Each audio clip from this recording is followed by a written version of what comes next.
ni siku nyingine tena tunayoendelea na semina yetu tuliyoianza siku ya Jumapili yenye kichwa cha habari kinachosema mizunguko ya kiroho ya kifamilia, na tukiongozwa na kitabu cha Kumbukumbu la Torati sura ya 2 aya ya 1 mpaka aya ya 3 inayosema, ndipo tukageuka tukashika safari yetu kwenda jangwani kwa njia ya bahari ya Shamu, kama alivyoniambia Bwana, tukao kuizunguka milima ya Seiri siku nyingi. Bwana akanena akaniambia, mlivyozunguka mlima huu vyatosha, geukeni upande wa kaskazini. Mlivyozunguka mlima huu vyatosha, geukeni upande wa kaskazini. Tunaliangalia hili somo katika vipengele mbalimbali. Leo nitaomba uwe makini sana kwenye hili somo tunaloenda kujifunza siku ya leo, ambalo linasema vita vya mzaliwa wa kwanza. Vita vya mzaliwa wa kwanza, namna wazaliwa wa kwanza wanavyozunguka milima ya Seiri siku nyingi bila mafanikio kwenye familia wanazotoka. Inawezekana wewe ni mzazi uliyeko hapa, au inawezekana wewe ni mzaliwa wa kwanza uliyeko hapa. Aina ya maisha unayoishi unayojua wewe. Inawezekana mtoto wako wa kwanza anakuumiza kichwa sana kwamba kwa nini aishi maisha hayo anayoishi leo, kwa nini ameshindwa kufanikiwa, kwa nini ameshindwa kuolewa, kwa nini ameshindwa kupata ajira, kwa nini ameshindwa kuoa, kwa nini amekuwa mlevi, kwa nini amekuwa mwizi, kwa nini amekuwa mpagani asiyesali. Vita vya mzaliwa wa kwanza, namna ambavyo wazaliwa wa kwanza wanavyozunguka milima ya Seiri kwa siku nyingi kwenye familia. Kitu ambacho wazazi wengi hawakifahamu ni kwamba adui akitaka kuharibu ubaadaye wa maisha ya familia, mtu wa kwanza anayeshambuliwa kwenye hiyo familia huwa ni mzaliwa wa kwanza. Huwa ni mzaliwa wa kwanza. Sasa ninaomba leo tusitazame tu mzaliwa wa kwanza kama mtu wa kwanza kuzaliwa kwenye familia. Leo tutatazama mzaliwa wa kwanza kama nafasi kwenye familia, kama nafasi kwenye ukoo. Na mzaliwa wa kwanza ni nafasi ya kiroho. Mzaliwa wa kwanza ni nafasi ya kiroho, na kama ni nafasi ya kiroho inalindwa kiroho. Mzaliwa wa kwanza ni nafasi ya kiroho, na shetani anachotafuta kwenye familia nyingi ni kuchukua nafasi ya mzaliwa wa kwanza, kwa sababu anajua akiharibu nafasi ya mzaliwa wa kwanza atakuwa ameharibu maisha ya familia nzima. Mungu anapotaka kubariki familia yoyote anamtumia mwanafamilia mmoja, na shetani anapotaka kuharibu familia ya aina yoyote anamtumia mwanafamilia mmoja. Kwa hiyo chanzo cha wokovu wa familia yoyote huwa ni mtu mmoja anayesimama kwenye nafasi ya kuwa wokovu kwenye hiyo familia, na chanzo cha anguko la familia ya aina yoyote ni mtu mmoja anayekuwa chanzo cha huo upagani kwenye hiyo familia. Kwa hiyo leo tunataka tutazame mzaliwa wa kwanza kama nafasi na sio kama mtu, kama nafasi. Kwa hiyo tutatazama hii nafasi ya mzaliwa wa kwanza kwenye familia iko vipi, kwa sababu tunapozungumza mzaliwa wa kwanza hatuzungumzi tu yule mzaliwa wa kwanza ambaye ni wa kwanza kuzaliwa. Tutazungumza na tutaangalia mzaliwa wa kwanza anayekuwa wa kwanza kuleta elimu kwenye familia, anayekuwa wa kwanza kuleta mlango wa kibiashara kwenye familia, anayekuwa wa kwanza pengine kuleta mapinduzi ya kiuongozi kwenye familia. Hiyo ndiyo nafasi tunayotaka kuiangalia ya mzaliwa wa kwanza katika familia.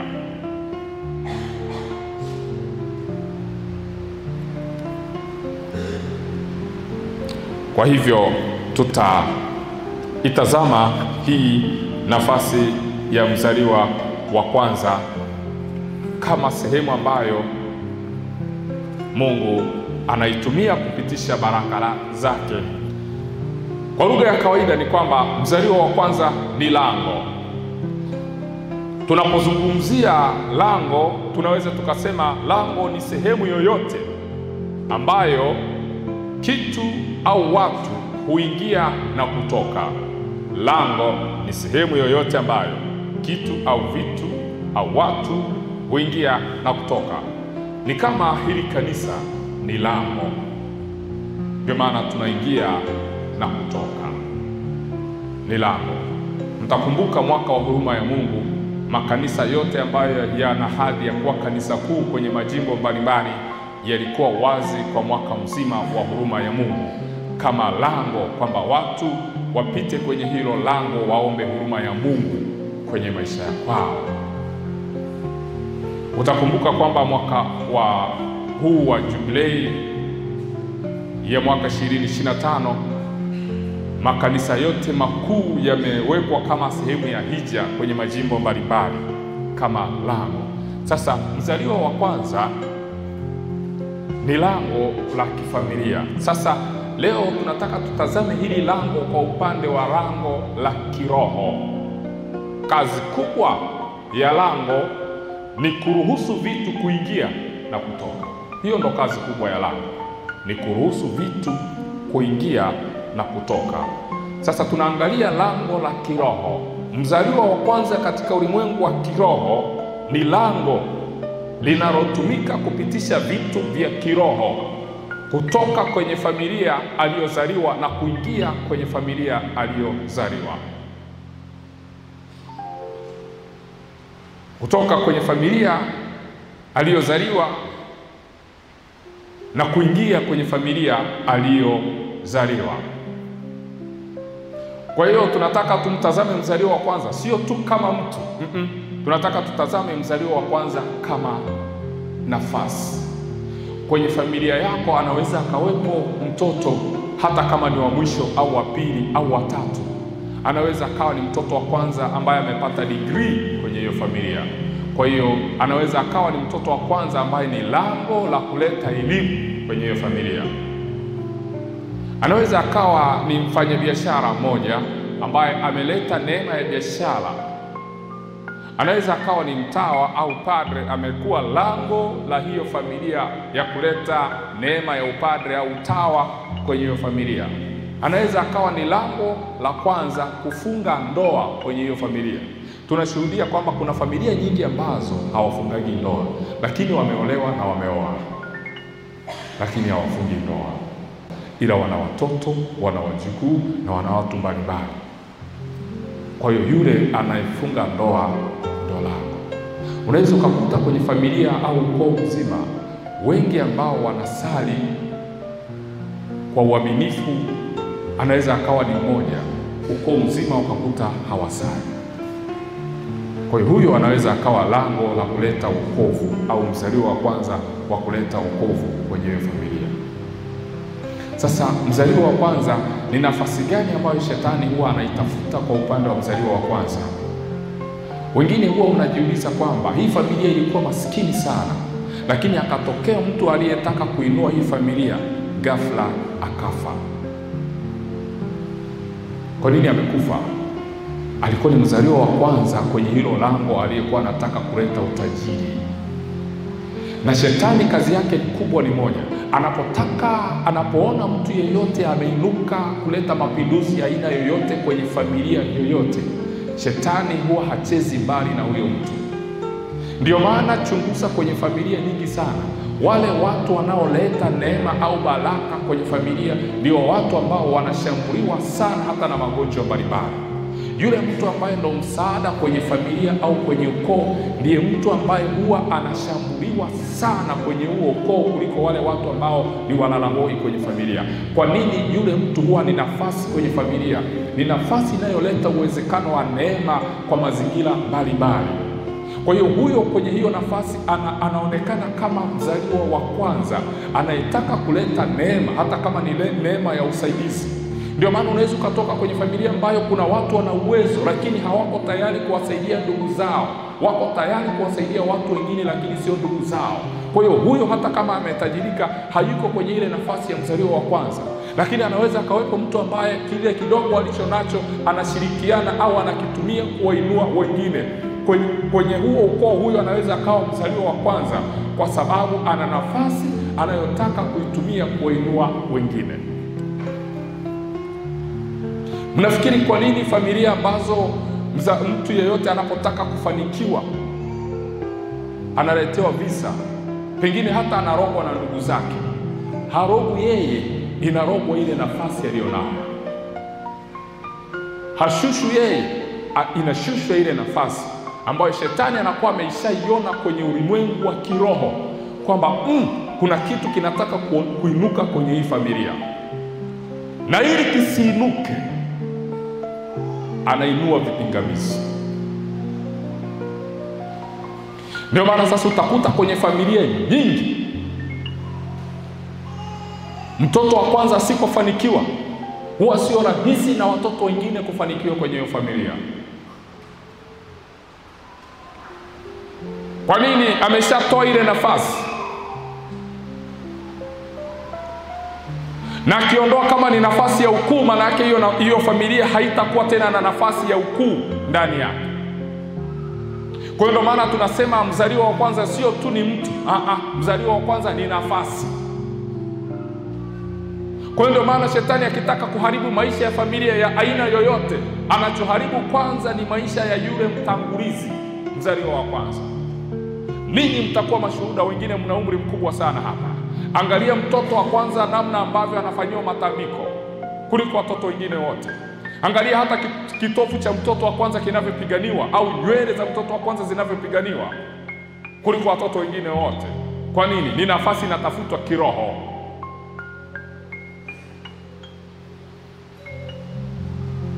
Angalia mtoto wa kwanza anapozaliwa, kama ni wa kike anapewa jina la mama, kama ni wa kiume baba wa hiyo familia anasema mtoto huyu kama ni wa kiume nampa jina la baba yangu. Kwa nini? Mtoto wa kwanza ni utambulisho wa familia. Na nataka niwaambie, mtoto wa kwanza huwa amebeba baraka za aina mbili. Amebeba baraka zake binafsi na baraka za familia. Na ndio maana mtoto wa kwanza akiinuka na wadogo zake wanainuka, akianguka na wadogo zake wanaanguka. Kwa nini? Ana baraka fulani inayoitwa baraka ya uambukizo. Ana kitu cha ziada ambacho watoto wengine hawana. Kwa hiyo shetani akifanikisha akapitisha kitu kiovu kwa yule mzaliwa wa kwanza, ujue kwamba hicho kiovu kitawaambukiza na wengine. Ndio maana unaweza kukuta mtoto wa kwanza ni mlevi na wenzake wakawa na tabia ile ile ya ulevi.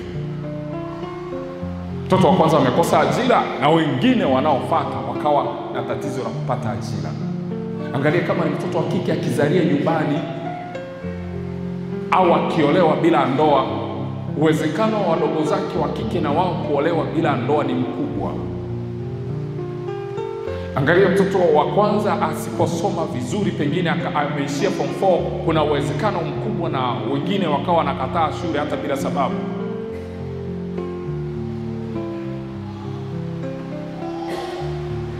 Nafasi ya mzaliwa wa kwanza huwa ni nafasi ya kiroho. Ndio maana wana wa Israeli, Mungu aliwaagiza kwamba watoto wa kwanza ni mali yao, na hao watoto watolewe sadaka. Hawakuwa wanaenda peke yao tu, walikuwa wazazi wao walikuwa wanatoa na sadaka. Ndio maana Bikira Maria anapompata Yesu, baada ya siku kadhaa wanaenda na Yosefu hekaluni, wanampeleka Yesu madhabahuni. Hawampeleki mikono mitupu, wanampeleka wakiwa na sadaka aina ya njiwa. Ile sadaka inawasilisha ombi la kumlinda yule mtoto kiroho. Mzaliwa wa kwanza anaweza akapitisha laana kwenye familia na anaweza akapitisha baraka kwenye familia. iko kimaandiko. Kibibilia mzaliwa wa kwanza ni Adamu. Angalia Adamu kosa alilofanya. Mpaka leo kila mtu anarithi dhambi ya Adamu. Ndio maana tunabatizwa ili kuondolewa dhambi ya asili. Hiyo dhambi ya asili mnafikiri imetoka wapi? Imetokana na kosa la Adamu.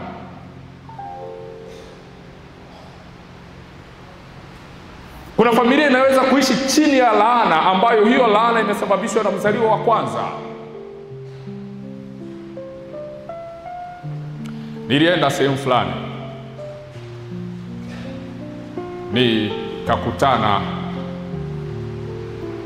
na familia moja au ukoo. Wakasema huu ukoo, mtoto yeyote wa kwanza anayezaliwa huwa haoi. Hata mfanye hivi haoi, na anakufa bila kuoa. Sasa angalia kinachofuata kwa watoto wengine, huwa hawafungi ndoa. Wa kike na wa kiume hawafungi ndoa. Kwa nini? Nafasi ya mzaliwa wa kwanza imechukuliwa. Na imechukuliwa kwa mazingira yapi? Aliyechukua ni yule mwovu Shetani. Amepitisha alichokipitisha. Mko hapa mmezaa watoto. Ni wangapi walitoa sadaka ya mzaliwa wa kwanza? Kwamba mtoto amemaliza mwezi mmoja au wiki tatu, ni wangapi walitoa sadaka? Walikuja madhabahuni na huyo mtoto wakiwa wamebeba sadaka zao kumkabili hapa madhabahu, kwamba Mungu umenipa mtoto wa kiume, umenipa mtoto wa kike, namleta madhabahuni. Huyo mtoto atakuwa mali yangu. Ni wangapi walisema kama Hana? Sikilizeni Hana alichosema. Tukisoma kile kitabu cha Samueli wa kwanza, ile sura ya kwanza. Sikilizeni Hana alivyosema baada ya kuwa amempata mtoto Samueli. Kuna kitu alikizungumza huyu Hana, akasema hivi: naliomba nipewe mtoto huyu. Samueli wa kwanza sura ya kwanza aya 27. Anasema naliomba nipewe mtoto huyu, Bwana akanipa dua yangu niliyomwomba. Kwa sababu hiyo mimi nami nimempa Bwana mtoto huyu, wakati wote atakaokuwa hai amepewa Bwana. Sikia hicho alichokisema Hana. Kwa sababu hiyo mimi nami nimempa Bwana mtoto huyu, wakati wote atakaokuwa hai amepewa Bwana. Manake yule mtoto Samueli ambaye ni mzaliwa wa kwanza kwa upande wa mama Hana alimleta madhabahuni, akamwambia huyu mtoto namkabidhi Mungu, wakati wote atakaokuwa hai amekabidhiwa kwa Bwana. Manake Hana alichokifanya nini? Alienda kubariki kizazi chake kiwe kizazi cha baraka, kwamba huyu mtoto ni mali ya Mungu. Na ndiyo kawaida ya wazaliwa wa kwanza, wote ni mali ya Mungu. Na mnajua kwa nini wazaliwa wa kwanza ni mali ya Mungu? Ni kwamba mzaliwa wa kwanza anapokabidhiwa mikononi mwa Mungu, maana yake ni kwamba na wadogo zake wote watalindwa na huyo Mungu aliyekabidhiwa huyo mzaliwa wa kwanza.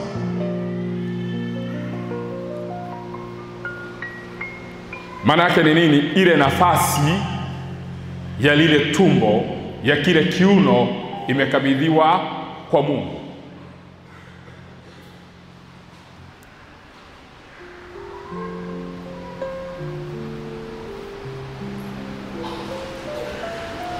Sasa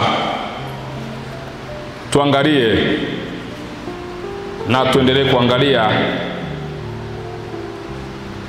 vita vya mzaliwa wa kwanza. Kitu cha kwanza anachokipoteza mzaliwa wa kwanza, yeyote yule asipokabidhiwa kwa Mungu, huwa anapoteza urithi wake.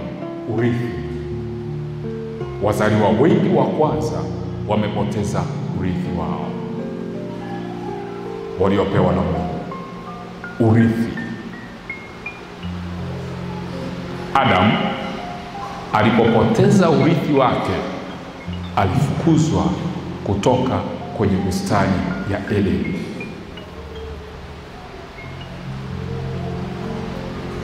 Sasa twende taratibu. Mnajua maana ya kufukuzwa kutoka kwenye bustani ya Edeni?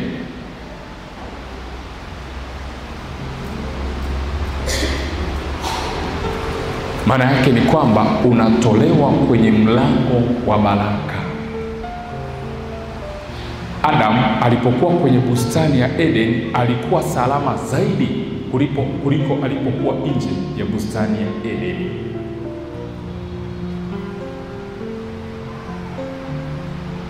Kwenye bustani ya Edeni Adam alikuwa na urithi. Nje ya bustani ya Edeni Adam anaanza kuhangaika. Kwenye bustani ya Edeni Adam alikuwa anapata kila anachotaka. Nje ya bustani ya Edeni Adam anahangaika kupata anachokitaka. Kwenye bustani ya Edeni Adam alikuwa na maisha mazuri. Nje ya bustani ya Edeni Adam maisha yake ni magumu. Angalia wazaliwa wa kwanza ambao wanaishi nje ya bustani ya Edeni. Maisha yao yalivyo magumu. Kuolewa kwao ni kugumu, kupata kwao ajira ni kugumu, kufanikiwa kwao ni kugumu. Kwa nini? Wako nje ya bustani ya Edeni.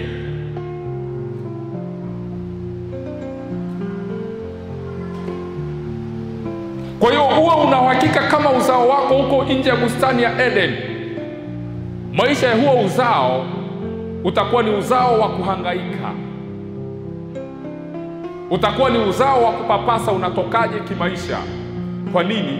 Wako nje ya security za kiroho, wako nje ya baraka za kimungu. Angalia, baada ya Adam kutenda dhambi, Mungu swali alilomuuliza Adam, alimuuliza Adam, uko wapi? Ngoja tusome kile kitabu cha Mwanzo. Baada ya ile dhambi nini kilitendeka? Mwanzo ile sura ya 3 aya ya 8 na ya 9. Kisha wakasikia sauti ya Bwana Mungu akitembea bustanini wakati wa jua kupungua. Adamu na mkewe wakajificha kati ya miti ya bustani, Bwana Mungu asiwaone. Bwana Mungu akamwita Adamu akamwambia, uko wapi? Uko wapi? Unajua kwa nini anamuuliza uko wapi? Sio kwamba Mungu alikuwa hajui Adamu alipo. Anapomuuliza uko wapi, maana yake Mungu akitazama anamuona Adamu kwenye ile nafasi aliyokuwa amemweka hayupo. Ina maana yuko nje ya ile nafasi aliyowekwa. Ndio maana anamuuliza Adamu, uko wapi? Wazaliwa wako wa kwanza wako wapi?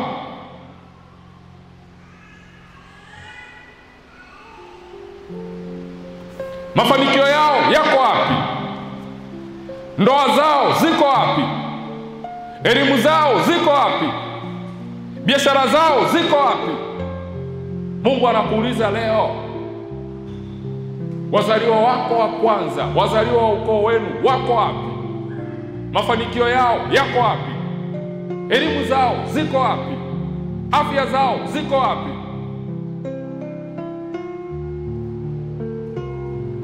Kwa nini anamuuliza kwamba uko wapi? Maana yake hawako kwenye ile nafasi waliokuwa wamewekwa. Kwenye nafasi gani? Kwenye nafasi ya baraka. Kwenye bustani ya Edeni kuna baraka. Kwenye bustani ya Edeni kuna utakatifu. Kwenye bustani ya Edeni kuna upendo. Lakini nje ya bustani ya Edeni kuna chuki. Nje ya bustani ya Edeni kuna kukataliwa. Nje ya bustani ya Edeni kuna kuhangaika usiku na mchana. Nje ya bustani ya Edeni kuna mafarakano. nje ya bustani ya Eden kuna kuuana. Angalia wanapo hao wazazi Adamu na Eva wanapofukuzwa kutoka kwenye bustani ya Eden. Angalia watoto wao wa kwanza waliowazaa, Kaini na Habili. Nini alichokifanya? Kosa la mzaliwa wa kwanza linaendelea. Kaini anamuua ndugu yake. Maana yake ile nafasi ya mzaliwa wa kwanza bado kwenye hicho kizazi cha Adamu, shetani anaendelea kuishikilia. Kwa wivu tu Kaini akamuua ndugu yake. Laana inaendelea. Mungu anamuuliza Kaini, umefanya nini? Mbona damu ya ndugu yako inanililia kutoka ardhini? Pale pale Kaini akaramba laana. Hicho kizazi kinaendelea kutolewa kwenye nafasi. Kinaendelea kutolewa kwenye nafasi. Adamu amefukuzwa kutoka kwenye bustani ya Edeni. Mtoto wake wa kwanza wa kuzaa ambaye ni Kaini anamuua ndugu yake. Laana inatokea nyingine tena. Mungu anamwambia utakuwa mtoro, hautakuwa na makazi. Nafasi ya mzaliwa wa kwanza bado inaendelea kukwaya. Na ndio maana mafanikio ya familia nyingi yamekuwa magumu, ni kwa sababu wazaliwa wa kwanza wametolewa kwenye nafasi zao. Kwa hiyo ndio maana huwa ni vigumu sana kufanikiwa kwenye familia ambayo mtoto wa kwanza hajafanikiwa. Huwa ni vigumu. Haimaanishi kwamba huwezi ukafanikiwa. Utafanikiwa, lakini cha moto utakiona. Unajua ni kwa nini? Ni kwa sababu unataka ufanikiwe kwenye familia ambayo daraja lililotakiwa kujengwa ili ulipite, unakuta hilo daraja halijajengwa. Inakubidi sasa wewe ndio ujenge hilo daraja upite pale ambapo yule dada yako wa kwanza au kaka yako wa kwanza alitakiwa kupita. Unakuta sasa ile daraja bado halijajengwa. Unaanza upya kulijenga lile daraja.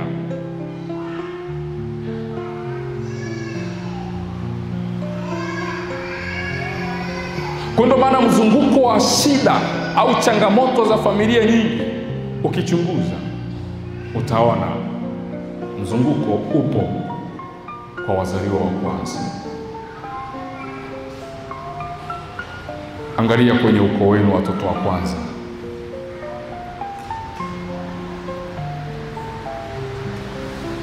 Na kuna maombi unatakiwa usali sana ili uweze kufanikiwa, hasa pale unapokuta familia yenu wa kwanza alianguka.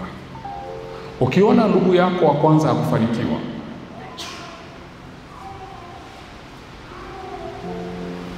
wala usimlaumu. Lazima upate tu nafasi ya kusali, kurejesha nafasi ambayo mzaliwa wa kwanza alipoteza.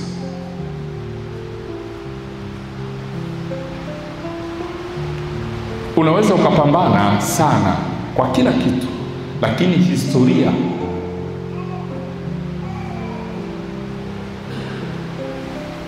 ya familia ya wazaliwa wa kwanza ikawa inazuia mafanikio yako. Na kuna watu tunafikiri kwamba mafanikio huwa ni matokeo ya juhudi za kimwili. Unaweza ukafanikiwa kimwili sana, lakini kama kiroho milango imefungwa, hautafanikiwa. Hautafanikiwa hata kidogo. Nafasi wazaliwa wa kwanza ambacho shetani anakitafuta kwao ni kupoteza urithi. Ndio maana Adamu alipoteza nafasi ya kwanza. Ilimbidi Mungu amlete Yesu Kristo arudishe ile nafasi aliyoipoteza Adamu. Ndio maana Adamu anaitwa Adamu wa kwanza, Kristo anaitwa Adamu wa pili, ili arudishe ile nafasi ambayo ilikuwa imepotezwa na yule mwanadamu wa kwanza aliyeumbwa kwa sura na mfano wake. Kama una mtoto wa kiume, mtoto wa kike, naomba muombe sana. umebahatika kupata mtoto, naomba umwombee sana mtoto wako wa kwanza. Waombee sana wazaliwa wa kwanza wa tumbo lako. Waombee sana wazaliwa wa kwanza wa ukoo wenu, kwa sababu inawezekana kabisa juhudi zako kuna mahali zinafika zinakwama, kwa sababu wazaliwa wa kwanza kuna mahali wamekwama. Na wala usinyenyue kinywa chako kuwalaumu wazaliwa wa kwanza, kwa sababu hawa ni watu ambao wamebeba mizigo mizito ndani yao, kwa sababu inawezekana kabisa wazazi wao hawakuona walichokuwa wamekibeba, lakini shetani aliona walichokuwa wamekibeba. Kwa hiyo shetani alichofanya ni kuharibu kile ambacho wazaliwa wa kwanza walikuwa wamekibeba, na baada ya kuharibu kile ambacho kilikuwa kimebebwa na hao wazaliwa wa kwanza, nafasi ya familia hiyo ikaharibika na yenyewe. Kumbuka, nafasi inayochukuliwa kiroho hairudishwi kimwili, inarudishwa pia kiroho. Nafasi inayochukuliwa kwa njia ya sadaka hairudishwi kimwili, inarudishwa kwa njia ya sadaka. Msifu Yesu Kristo. Ndio maana ni muhimu sana, kama unataka urudishe nafasi ya wazaliwa wako wa kwanza, kupiga kwako magoti haitatosha, lazima pia watolee na sadaka, kwa sababu wao kama wao ni sadaka. Wao kama wao inatakiwa wakabidhiwe madhabahuni. Kwa hiyo kama kuna madhabahu nyingine ambayo imewafunga, imewachukua, lazima uwalete kwenye madhabahu ya Mungu, na madhabahu hiyo takatifu itawachukua huko walikofungwa.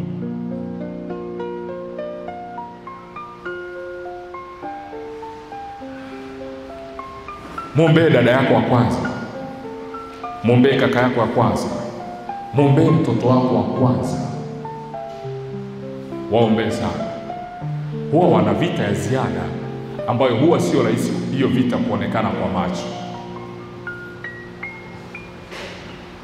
na vita yenyewe huwa ni vita ya nafasi, na nafasi ni utukufu wa familia. Inawezekana mzaliwa wa kwanza ndo amebeba utukufu wa familia, na shetani tayari ameshamshambulia, yuko chini. Kama yuko chini, huo utukufu wa familia hautaonekana mpaka ambapo mtapambana kwa maombi na kwa sadaka, muhakikishe kwamba huyo mzaliwa wa kwanza utukufu wake unarudi, ndipo utukufu wa familia utakapoonekana. Kuna watu special ambao wamebeba baraka za familia. Hao watu wanatakiwa kuombewa sana. Hao watu wanatakiwa kulindwa sana. Hao watu wanatakiwa kutolewa sadaka kwa wingi sana. Kwa nini? Wamebeba kitu ambacho ni cha kifamilia.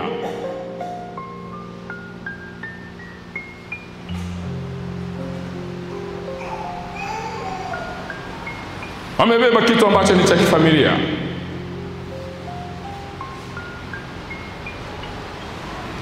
Kuna familia moja, ilikuwa ni familia maskini sana. Kimsingi ulikuwa ni ukoo ambao ni maskini sana. Akatokea kaka mmoja ambaye alikuwa hapati usingizi kwa ajili ya familia yake. Akapambana, Mungu akamwezesha, akainuka. Alipoinuka ndo alikuwa mtu pekee mfanyabiashara kwenye ule ukoo. Baada ya kuwa amekuwa mfanyabiashara, wakati anaelekea kwenye mafanikio, akafa kifo cha ghafla.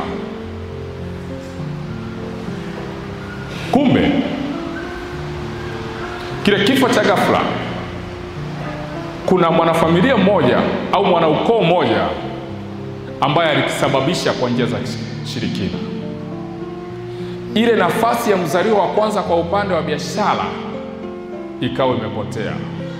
Hiyo familia naifahamu. Nakwambia hivi, mpaka leo ukoo wote ni vibarua. Hata wafanye biashara za aina gani, hakuna anayeinuka. Lakini wameshindwa kujua kwamba kuna mzaliwa wa kwanza walimuua kwenye eneo la kibiashara. Na familia nyingi huwa zinakosea hapa, kwamba wanapoona mtu ameinuka, badala ya kumsapoti wanageuka kuleta mashambulizi yao. Kumbuka, ikitokea kwenye familia yenu au kwenye ukoo wenu mmemuua mtu aliyekuwa wa kwanza kusoma kwa sababu amesoma, mmemuua mtu ambaye amekuwa mfanyabiashara kwa sababu amekuwa mfanyabiashara na nyinyi hamjawa wafanyabiashara, nataka kuhakikishia kwenye huo ukoo, kama mmemuua ni msomi, hamtakaa msome wala au watoto wenu hawatakaa wasome kwenye eneo lolote lile, wala hawatakaa wawe wafanyabiashara wakuu kwenye eneo lolote lile. Kwa nini? Mmeondoa nafasi ya urithi wa kibiashara kwenye hilo eneo.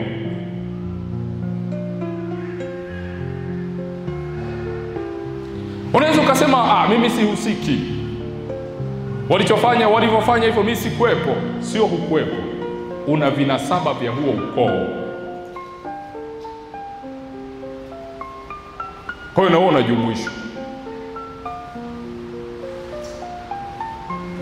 Kwa hiyo ndio maana wazaliwa wengi kwenye familia nyingi urithi wao umeondolewa na ndugu zao wenyewe, na hao ndugu wamerudi tena kuhangaika, kuanza kulia usiku na mchana kwamba wanataka watoboe kimaisha. Ukiwauliza, mlimfanyaje huyu mtoto aliyekuwa anasoma, amefika chuo, mmemuua? Mna uhakika kwamba kwenye huo ukoo au kwenye hiyo familia hakuna atakayesoma. Kwa nini? Mmetoa ile nafasi. Aliyekuwa mzaliwa wa kwanza wa kuleta elimu mmemuondoa. Watoto wenu hata waweje hawatasoma.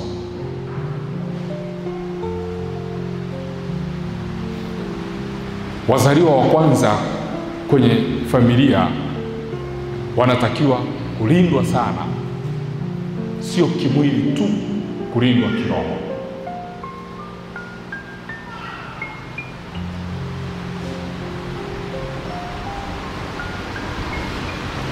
Wanatakiwa kulindwa kimaombi.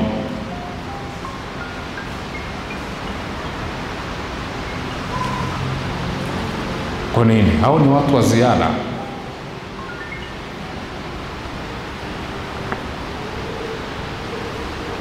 Ni watu ambao ni wabeba neema.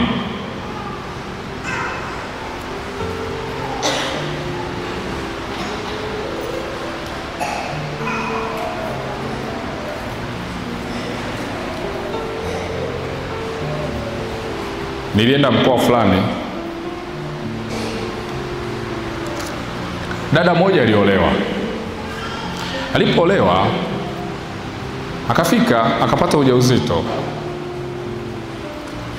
Wifi yake amefika kama mimba ya miezi 7.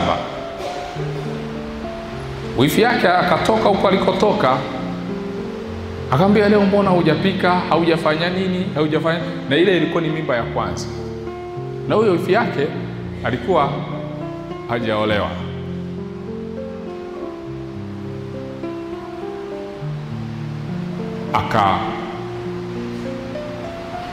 Akamwanzishia fujo, akampiga. Alipompiga, kumbe alimpiga vibaya, akaanguka. Kumbe alipoanguka akaangukia tumbo. Yule dada akazimia.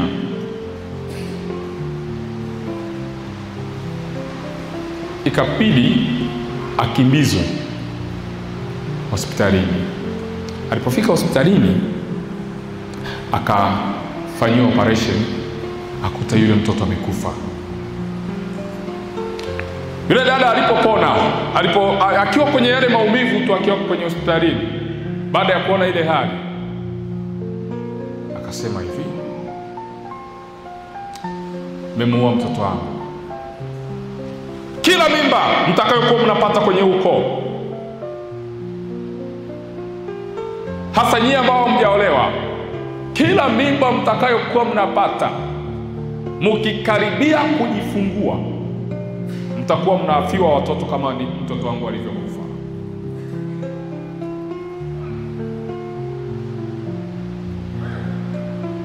Siku hizi sio anasema haya mambo ya mjini tu, wewe una nini hivyo, yani hivyo.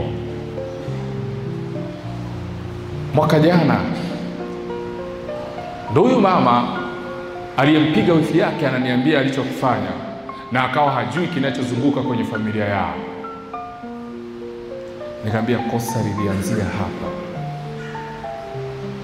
na akaniambia kweli, hao mabinti wote wenye huu ukoo nikiwemo mimi, watoto wote wa kwanza, ukibeba mimba ya kwanza, ukifika tu kwenye ile level unataka kujifungua, yani imebaki miezi michache tu, kinatokea kinachotokea, mtoto anakufa tumboni. Hata uwe kwenye uangalizi wa aina gani, ikifika miezi 7 hapo, mtoto anakufa. Kwa nini? Neno lilitamkwa kwenye uzao juu ya wazaliwa wa kwanza na yule mama ambaye mtoto wake wa kwanza alikufa kwa sababu ya kipigo. Kwa hiyo nafasi ya wazaliwa wa kwanza kuzaliwa kwenye ile familia na kukua ikaondolewa. Ndicho ambacho kinafanyika kwenye familia nyingi. Unapotokea uonevu wa mtu yeyote ambaye ni mleta neema kwenye familia, akaonewa bila sababu, akachukiwa bila sababu, akadhulumiwa bila sababu, na ametoa jasho lake na ametoa maombi yake, bado mkamdhulumu, mjue kwamba mkimtoa kwenye hiyo nafasi tu, mmetoa ukoo mzima kwenye hiyo nafasi. Iwe mnajua au hamjui, mnakuwa mmeutoa huo ukoo kwenye hiyo nafasi.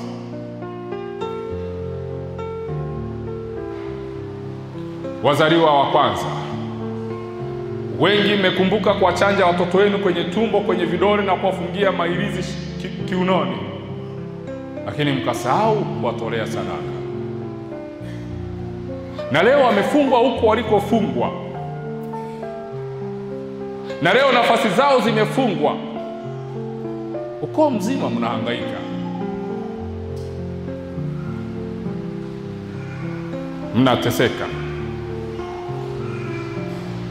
Linda nafasi ya mzaliwa wako wa kwanza, na kama haujaolewa au haujaoa, utakapopata mtoto wako wa kwanza,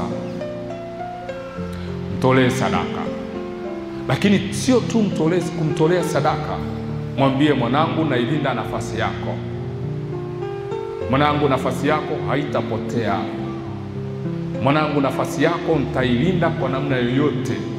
Mpe hayo maelekezo na umkabidhi kwa Mungu, kama Hana alivyofanya, kwamba mtoto huyu naliomba kwa Mungu na Mungu akanipa, na mimi nimekuja kumtoa kwake leo. Siku zote za maisha yake atakayokuwa hai amekabidhiwa kwa Bwana. Wewe watoto wako uliwakabidhi wapi?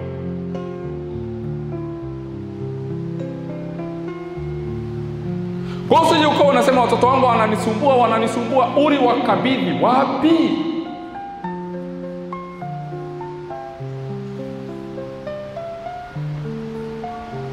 Tuna mapadre, tuna watawa. Badala ya kusema kwamba katoto kangu haka kabla hakajashikwa na mtu yeyote, ngoje nikampelekee padre amshike au mtawa amshike, unampeleka anashiko tu na watu ambao wanajua wana vitu vya kwao. Mama mmoja akanifurahisha akasema, William, nilipopata watoto wangu nilikuwa naishi karibu na masista. Nilichofanya, nikaenda kwa wale masista, walikuwa kama 5 hivi 6 kwenye hiyo nyumba. Nikamwambia, nikawazuia watu wote kumshika mtoto wangu, wote asoro wale masista na mume wangu. Nikamwambia, wamshike kwanza hawa, na nyinyi ndio mtaruhusiwa kuwashika. Yule mama ana watoto 4 wa kike, watoto 2 wa kiume. Wale watoto 4 wote ni watawa. Nafasi yao ililindwa.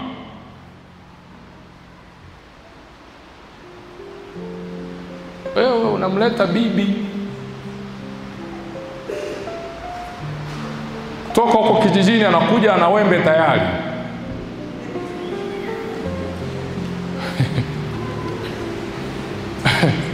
Mabibi oye!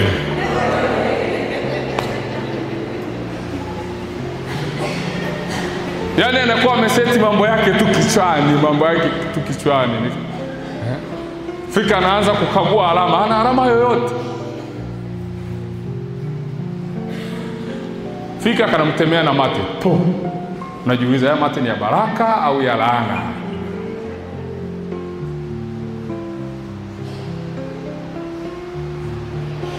Nafasi ya wazaliwa wa kwanza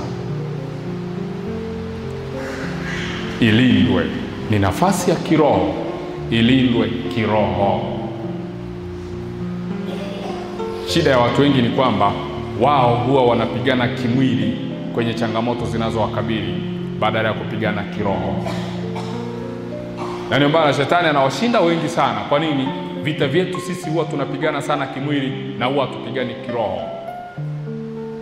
Kumbuka, usipojua adui yako anatumia silaha za aina gani atakuangamiza. Lakini ukijua aina ya silaha anazozitumia adui yako, ni rahisi sana kumshinda huyo adui yako. Lakini ikiwa haujui aina ya silaha anazozitumia, atakudhibiti. Mzaliwa wa kwanza ni nafasi, sio tu mtu kwamba huyu ni wa kwanza. Ni nafasi. Kwa hiyo kama umeona mtu wa kwanza kuwa mfanyakazi kwenye familia yenu, mtie moyo, ameleta mwanga. Umeona mfanyabiashara ameinuka, mtie moyo, ameleta mwanga. Umeona amefunga ndoa, mtie moyo, uwe mwanzo. Hicho kizazi kuwa kizazi cha kufunga ndoa, kiwe kizazi cha kujiheshimu. Tumsifu Yesu Kristo. Tumsifu Yesu Kristo.